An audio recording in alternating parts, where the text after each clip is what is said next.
Hello, it's Denise, and it is spring. So, this morning we're going to talk about spring cleaning your finances. And it's a how to, and also what I want to share this morning is how to shift our internal seasonal energy from winter to spring. They both are amazing, beautiful, purposeful seasons for our heart, soul, and spirit. And, we need both of them. We actually need all four of the seasons. And yet, spring has so many wonderful elements to it in relationship to money. And I want to share some of this with you. And so we're going to begin here today. And then I also wanted to share with you that for the rest of this week, I will be doing a FaceTime video every day on some part of spring cleaning, specifically in my own life, to help and support you, and will be there to answer any questions that you might have. So let's get started. So, when we are transitioning from the season of winter to spring, energetically speaking, we're really transitioning from a season where we have embodied nesting energy and hibernation energy and this like comfort blankety fireplace, cozy internal space. Sometimes the energy is a bit heavier. It definitely is more inward. To this outward energy of spring, where it is more about renewal and regeneration and outward bloom and expansion and openings and growth. So winter takes us inward, what's under the ground, our hibernation phase. And spring is an invitation to come above the ground, to shoot our bloom, to be seen, to be heard, right? So it's a very different energy. And when it comes to money, sometimes the winter months we might not feel like we want to do as much, and we can become more dormant in our mindset. And so sometimes with winter, we bring the qualities of avoidance or neglect or disorganization or vagueness, like the heavier energies around money, we often bring to winter. And for myself, over this past winter, I had a stack that was probably over 12 inches high of filing because I just didn't feel like doing it. And I was just, every time, the mortgage balance statement would come in or our home equity, I would just like stick it in a pile, and it was a really large pile. And that normally isn't me. I kind of like, put everything in its place, but I had a pile so high, it took me about a day to file it correctly. So, that's the energy of winter. Sometimes we just don't feel like it. And in spring is an invitation to a lighter energy, an energy of connection with our money, of care, of order, of clarity, of a spring in our step, right? It's a bit different. We're moving from heavy energy to lighter energy. And, when I was growing up on the family farm in Pennsylvania, my mom, she had rituals around spring cleaning every year. Not so much with her money, but with our home. And one of her rituals was that everything needed to kind of be picked up and cleaned off, and it had a deep clean, not just your normal dust. And she even did this to the walls. Like every spring, all the walls in the house got washed. Sometimes they got painted, but not, every year. But every year they were washed. She took a scrub brush and she hand washed them.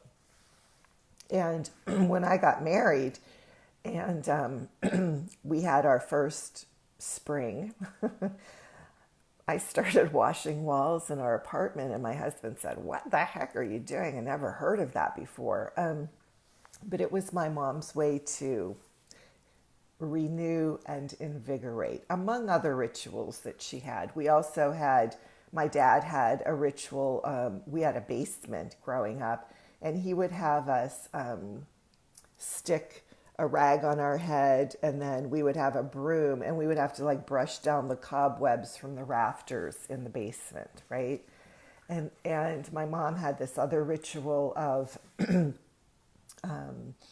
when the days became sunny and fresh and the wind was blowing, a nice spring day, all of the linens in the house would be washed, especially the bed sheets, and they would be hung out to dry and infused with the fragrance of fresh cut grass and the wind and the warmth of the sun. And there was just nothing better than,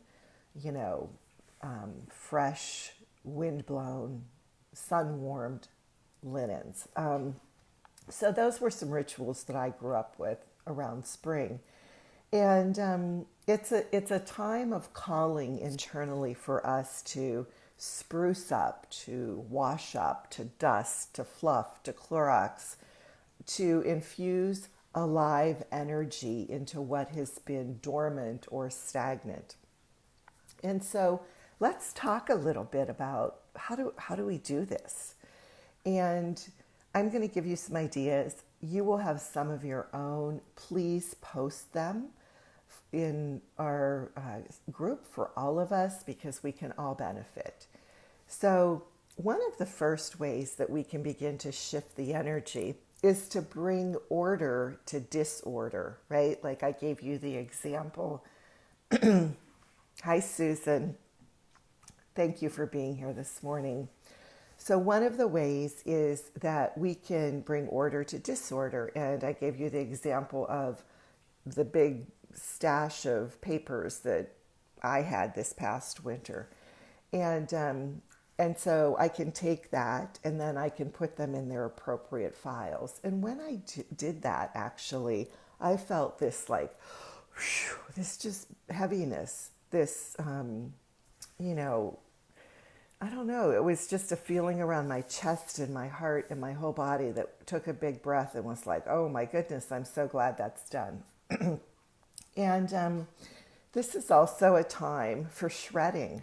So, true confessions, I had 3 huge IKEA-sized bags of confidential information that I kind of stockpiled over the winter, client information that I took to the shredder. And that also, honestly, it just felt like a laxative. It was like, oh my God, this feels so good, And sometimes bringing order to disorder isn't just about filing and shredding.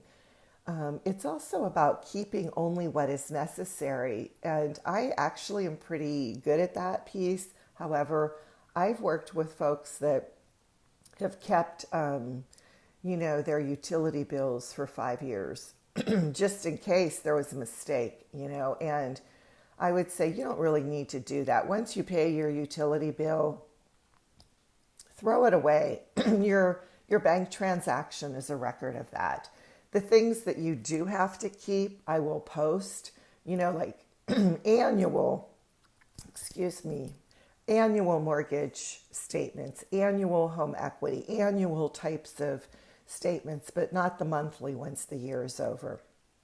So your question is, or my question to you is, how might you personally bring order to any part of disorder in your money life? Okay. And remember, like, I say this to you because I have to remind myself of this all the time.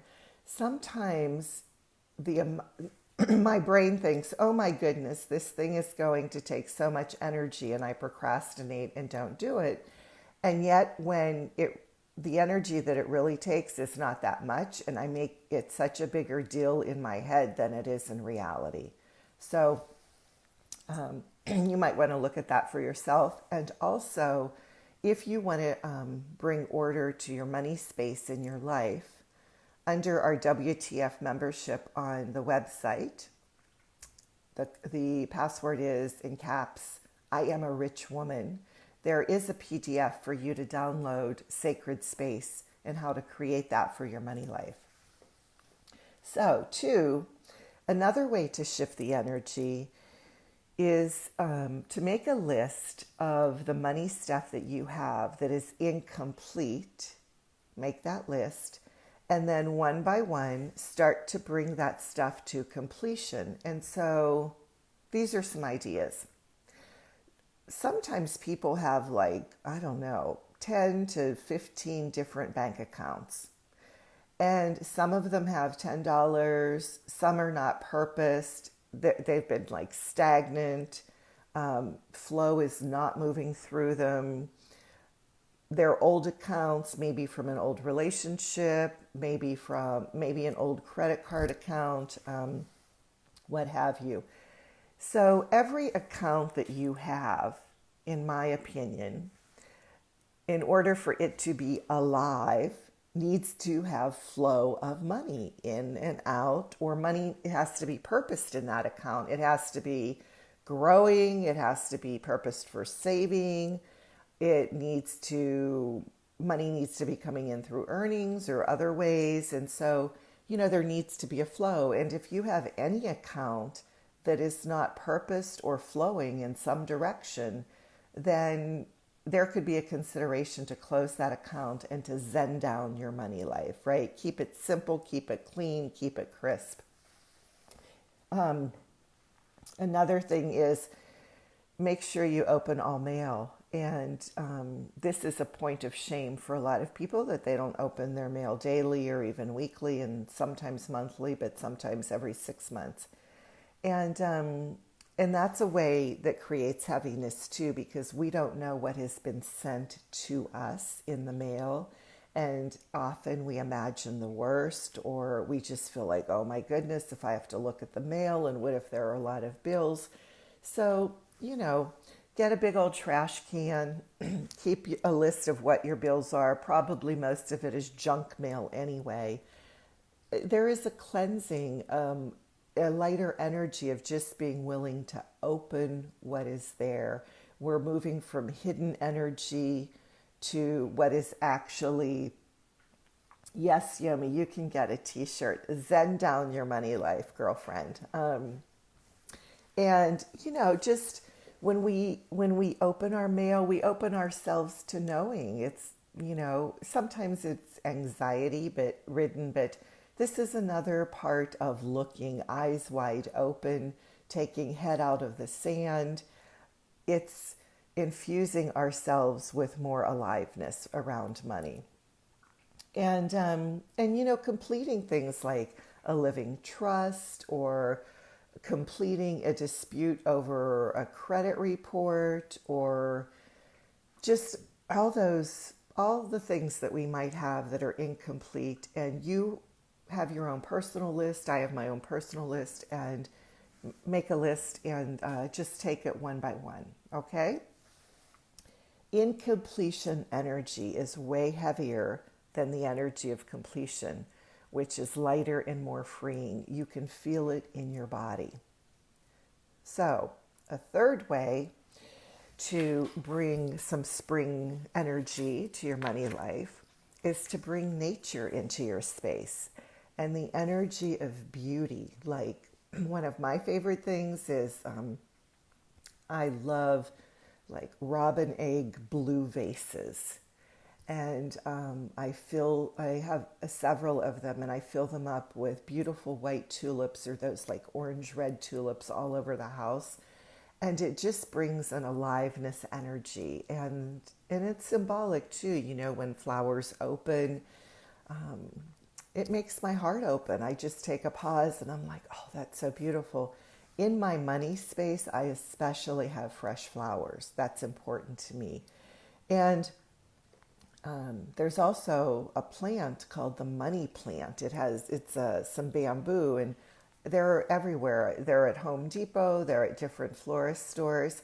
So you could bring in nature to your money life, to your space, to also bring vigor and aliveness, and chlorophyll and all the good stuff that plants have to offer us besides beauty to your space. Another thing that you can do is to cleanse your space energetically. Now, you could take Clorox and a scrub brush to the physical space, and I often do that as well. However, I want to give a shout out to Michelle Snelling because I love her essential oils, and she has one called Cleanse. And honestly,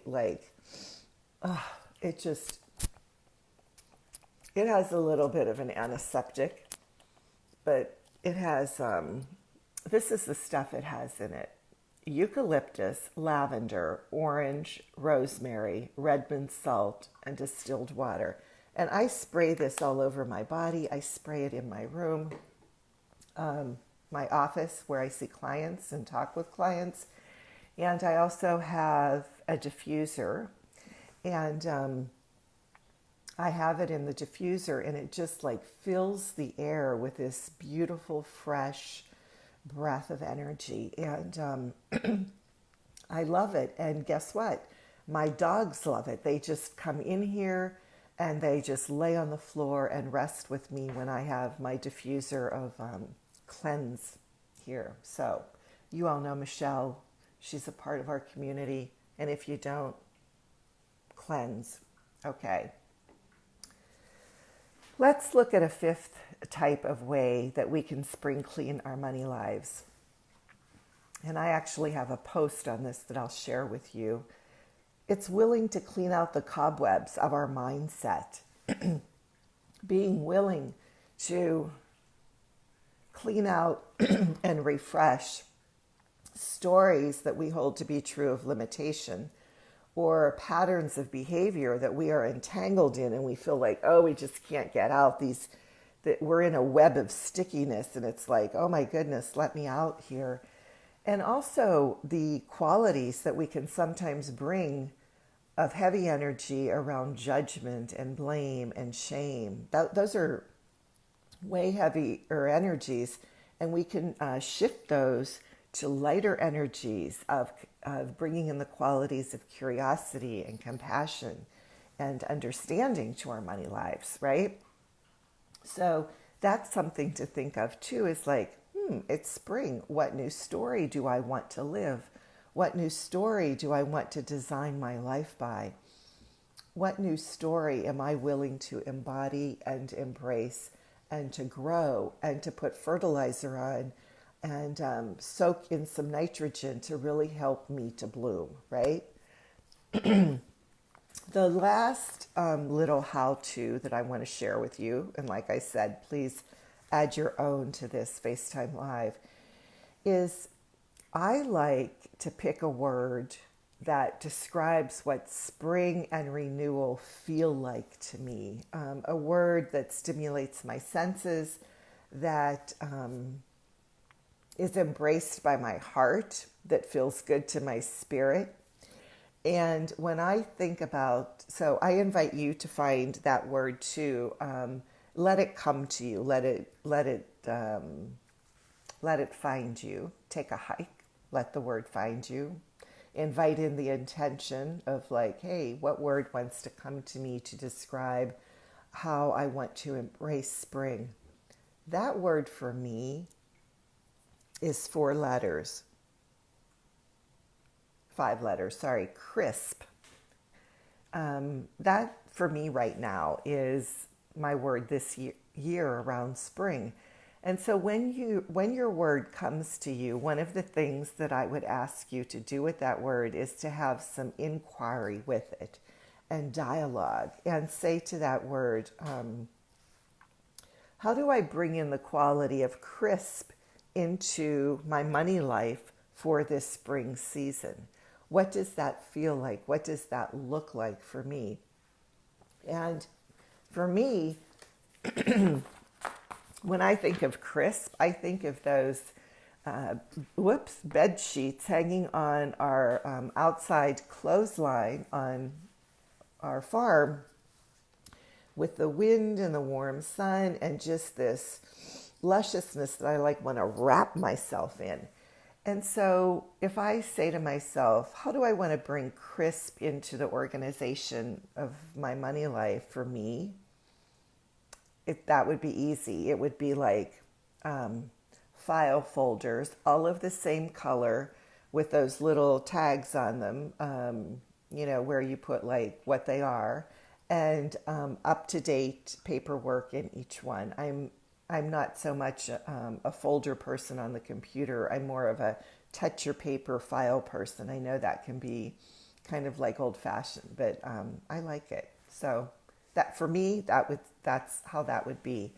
If I were to bring the energy of crisp to my my investment accounts, what that would look like for me is that I would be tracking my investment accounts monthly and monitoring their activity, their growth, their sometimes little slumps. But I would be, having my eyes wide open and on it, and bringing the energy of aliveness and monitoring to that, soft eyes. Okay, and so those are some ideas. And, just as a little reminder, please do go to the WTF, your membership site, and put in your password in caps, I am a rich woman, and go in there and download some of the PDFs that I've created already for you and that Ashley has beautifully designed for you.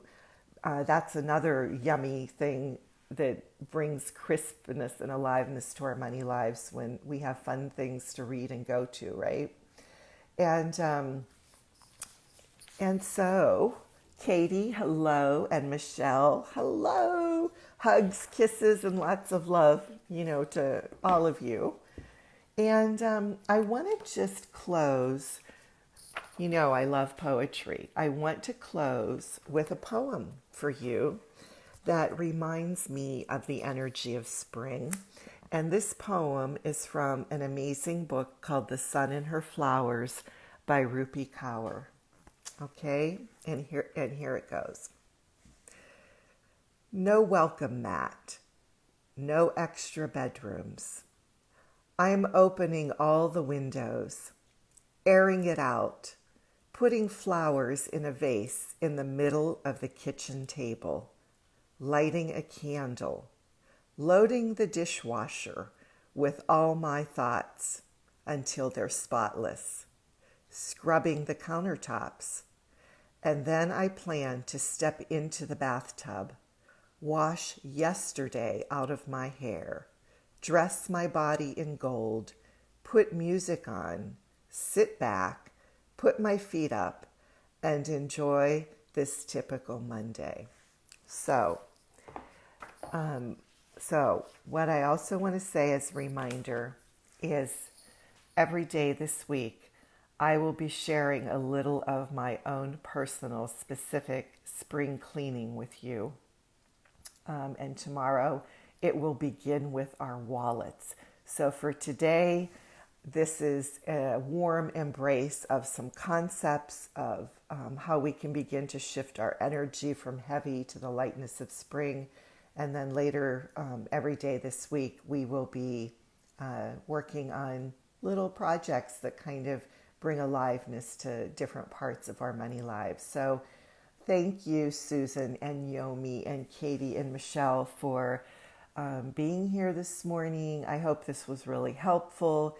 And Michelle, I know you said that Shelby loves this book too, and I have to say, oh my goodness, it's just one of my favorite poetry books too. She's just amazing. So, love, blessings, light to all of you. And if you have any questions, please leave them here in our group, and have a really great week and day. Bye-bye.